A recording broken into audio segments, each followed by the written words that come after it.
Ma Mission TV, le miroir du monde. Kolobaete wana etali bango telobi te bokomi na lokoso ya ba poste na ba mbongo bokomi na yango biso to kotala intérêt net ba gouverneur bazele ya FCC ba gouverneur ba dépendaka na ministre de l'intérieur baye batombo kili ministre de l'intérieur lobi yo lungwa na yo kuna biso to kolandeni makambo na yo te bandoko ne biso ya cash okope na bizaleli ya batu ya kabila ya kala balibimba langoko wana te to boye yango biso to lobi te parti na biso lobi makambo nyonso fayulu a lobi eza ya kolanda te eza pe ya koboya te oyo bana na biso bakotanga ya ofele kasi to lobi ata to ko sepela parce que ezalaka disposition ya constitution ya li victoire ya mutu moko te toye kotala pe lisusu bureau politique na biso ekanisi na libalo ya bombanda ezalaka na bandeko ya FCC na bandeko ya kashi mikolo nyonso kofingana mikolo nyonso kobunda to réfléchir to lobi te mobeko likundi soki bato batali constitution bokomona te yali na parti politique moko soit document politique moko kombo nango FCC cash ou bien la mokela kate na moyo ya lelo makambu na talisi bino ba réforme elekaka na parlement mais bokomona ke na parlement toza déjà na bandeko ya FCC bako bloquer ba ordonnance ya mokonzi ya mboka bako bloquer ministre de l'intérieur to pesi ndingisa bomona wapi mokili mobimba mokonzi ya mboka azwa ba ordonnance oyo yali konome ba mandataire 7 mois yangoyo ba publie yango na journal officiel kasi na Jekamine na CNCC bato wana batikali kosala te. Ma Mission TV, le miroir du monde. Ya Congo anava esangana kilelo pona ko discuter na politique ya mboka. Tomoni ke mboka ekotambola na mwa kokoso ya yambo kotanaki en tant que parti politique bureau esanganaki topesi maboko tosepeli na likambo ya gratuité ya enseignement oyo bana na biso bakotanga ya ofele kasi tolobi ata tokosepela parce que ezalaka disposition ya constitution ya li victoire ya mutu moko te ya li victoire ya constitution to sepeli to encourager bokonzi oyo à mettre disposition en place to lobi na ye akoba bongo pona kosalela intérêt ya ba congolais to proposer to lobi ya li malamu kasi ayeba na ko reporterier balakisi baliboni pona moya lelo yali pena balakisi mususu oto ko benga na lopoto nouvelle unité bazwaka musolote na ba musu ba non payé na ba tekelo ko zo musolote l'état sala makasi ayeba na kusangisa bato wana ayeba ka bazala kaboni po ete futa bango musolo na bango to yekota la pe lisusu bureau politique na biso ekanisi na libalo ya bombanda ezalaka na bandeko ya FCC na bandeko ya kashi mikolo nyonso kofingana mikolo nyonso kobunda to réfléchir to lobi te mobeko likundi soki bato batali constitution bokomona te yali na parti politique moko soit document politique moko kombo nango FCC cash ou bien la mokela kate kasi to kokamwa ke bali kobuka mobeko likundi bakondonga na mikolo nyonso parti na biso lobi to koki kotikela bango mboka bakambango bongo te topesi ndingisa bomona wapi mokili mobimba mokonzi ya mboka azwa ba ordonnance oyo yali konome ba mandataire 7 mois yangoyo ba publie yango na journal officiel kasi na Jekamine na CNCC bato wana batikali kosala te tolobi te kokoso yali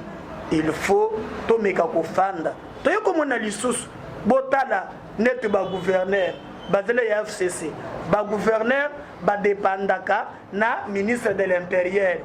baye batombo kili ministre de l'intérieur lobi yo lungwa na yo kuna biso to kolandeni makambo na yo te ministre de l'intérieur ali ya cash mais okomona ke ba gouverneur ya FCC batelemeli ye toyo komona ministre affaires foncières ya cash azwi mukano ministre ya justice ya FCC a bloqué ye lisusu tomoni te mboka ekokenda mabe. Alors Congo anava na bureau politique na ye bafandi basololi batuni so mituna na proposition oyo ndeko Fayulu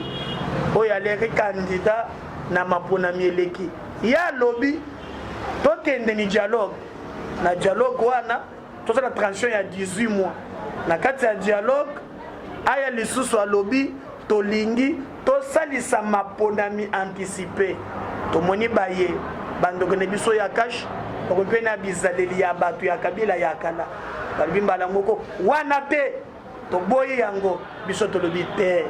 parti na biso elobi makambo nyonso Fayulu alobi eza ya kolanda te eza pe ya koboya te parce que par exemple parti na biso ekondima te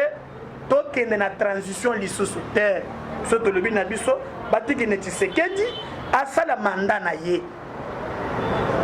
alobi tosala élection anticipée biso tolobi te élection ekutaka musolo tokolongwa na mapona mikala mingi te toza masolo mapona te kasi na point alobi tosala ba réforme tolobi na esika wana biso tondimi yango pona nini na moyo ya lelo makambo na talisi bino ba réforme elekaka na parlement mais bokomona ke na parlement toza déjà na bandeko ya FCC bako bloquer ba ordonnance ya mokonzi ya mboka bako bloquer ministre de l'intérieur bako bloquer donc soki toke na cadre ya parlement réforme moko te ekoleka parce que makambo na tangi awa esi etalisi to regretter komona bandeko ya cash koloba ete wana etali bango telobi te bokomi na lokoso ya baposte na bambongo bokomi na yango biso tokotala intérêt nakoyebisa bana mboka ke parti na biso etalesi elobi neti na makambo ya maponami ekozala en 2023 soki tobongisi lelo te après 2023 tokozonga so vérité des urnes mosusu pamba te boyoki ke bakozongisa déjà lumanu akozonga naye na seni donc elingi koloba ke mbutu ekozonga après publication tokozonga lisusu vérité des urnes pe tozo regretter ke bapoliticien na biso batiraka leson te bakoya na 2022 babandi kose bousculer vérité des urnes parti na biso elobi na lekanisi Fayulu apesi ya réforme topesi yango maboko peta bisi mokonzi ya mboka kolande na yo bato wana batonde na ba retro commission ba 15 millions wana te tala ni kote lobi ko ya mboka yali pote toluka mwani tokoki kosala tolobi pe lisusu tosengi ba organiser ba élection locale po yango muntu ekotalisa déjà victoire banene bakoganya élection na 2023 tomoni nanga akendaki kotika rapport na ye na Assemblée nationale parti na biso esangani elobi malamu lokola nanga ye tosengi ba député basala manso ba auditer bato ya seni malamu po toyoki ke bazwi kanyaka ya bayimboka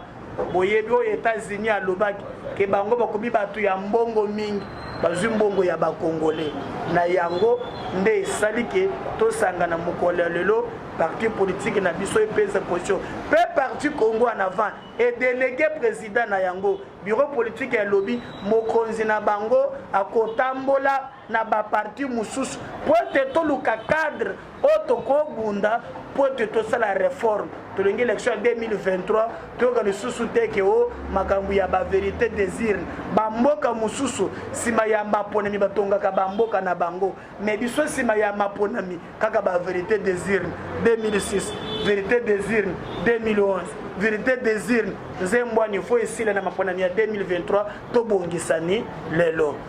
tondi bino botondi. Merci.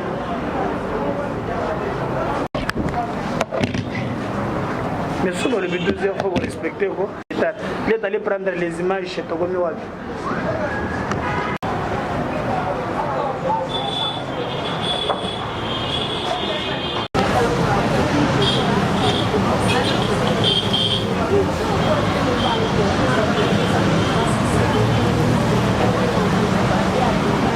Chers compatriotes,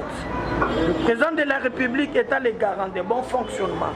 des services à la population à chaque fois que la situation l'exige. Que Dieu bénisse la RDC. Je vous remercie.